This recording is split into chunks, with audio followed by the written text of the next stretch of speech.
हुकूमत की जानिब से अगले 15 रोज में दहशत गर्दों के खिलाफ ऑपरेशन शुरू करने का इंदिया बहुत अहम है, लेकिन इससे अहम बात यह है कि इत्तेहादी हुकूमत ने कौमी सलामती कमेटी के एलानिये में दहशत गर्दी की लहर में इजाफे की वजूहात जो बताई हैं वो खुद मौजूदा हुकूमत की पॉलिसियों और फैसलों पर सवालात उठाती हैं। एलानिये में पाकिस्तान तहरीक इंसाफ हुकूमत और साबका अस्करी क़यादत का नाम लिए बगैर TTP से मुज़ाकरात की पॉलिसी पर तनकीद की गई है, मगर अहम बात यह है कि TTP से मुज़ाकरात का सिलसिला सिर्फ पाकिस्तान तहरीक इंसाफ के दौरे हुकूमत तक महदूद नहीं रहा, बल्कि ये सिलसिला मौजूदा हुकूमत के इब्तदाई 6 माह तक जारी रहा।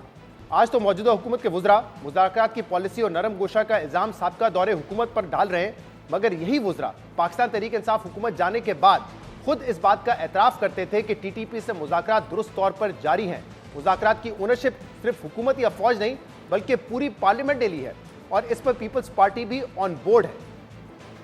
जो सूरत हाल जो है वो TTP के हवाले से बुनियादी तौर पे ये असूल तय किया गया है कि ये मुज़ाकरात जो हैं ये अंडर दी कॉन्स्टिट्यूशन होंगे। ये एक बेसिक प्रिंसिपल है। आसफ अली जरदारी साहब हैं, उन्होंने जो बात किया वो पूरी तरह से इस बात के हक में थे कि डायलॉग जो है वो होना चाहिए और डायलॉग के नतीजे में जो है वो जो भी पेशरफ्त हो उसके ऊपर ना सिर्फ पार्लियामानी कमेटी जो आज वहाँ पे मौजूद थी बल्कि उनकी ये तजवीज़ थी कि पार्लियामेंट की जो है वो ओनरशिप जो है वो होनी चाहिए। इसके ऊपर अस्करी क़यादत भी पूरी तरह से जो है वो मुतफिक थी, बल्कि उनका भी यही कहना था कि इसकी ओनरशिप जो है वो पार्लियामेंट को लेनी चाहिए।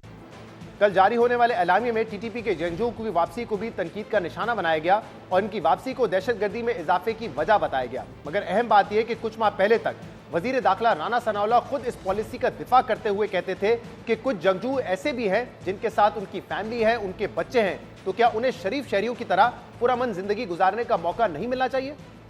ऐसे लोगों को जिनको बहकाया गया और जिनको जो है वो रियासत के ख़िलाफ़, मुल्क के ख़िलाफ़ इस्तेमाल किया गया, उनमें से कुछ किरदार तो ऐसे हैं कि जिनका जुर्म जो है, जिनका किरदार जो है वो नाकाबिले माफ़ी है, लेकिन शायद उनमें से कुछ ऐसे लोग भी हैं, अब उनके साथ उनकी फैमिलीज़ हैं, उनके बच्चे हैं, तो क्या उनको वापस नहीं लाना चाहिए? तो इसलिए इसमें एक राय मौजूद है कि उनको ये मौका दिया जाए कि वो अपना हथियार जो है वो रखें और जो है वो एक शरीफ शहरी के तौर पे, लॉ अबाइडिंग सिटीज़न के तौर पे कानून और आइन को तस्लीम करते हुए जो आगे सोसाइटी का जो है वो हिस्सा बने।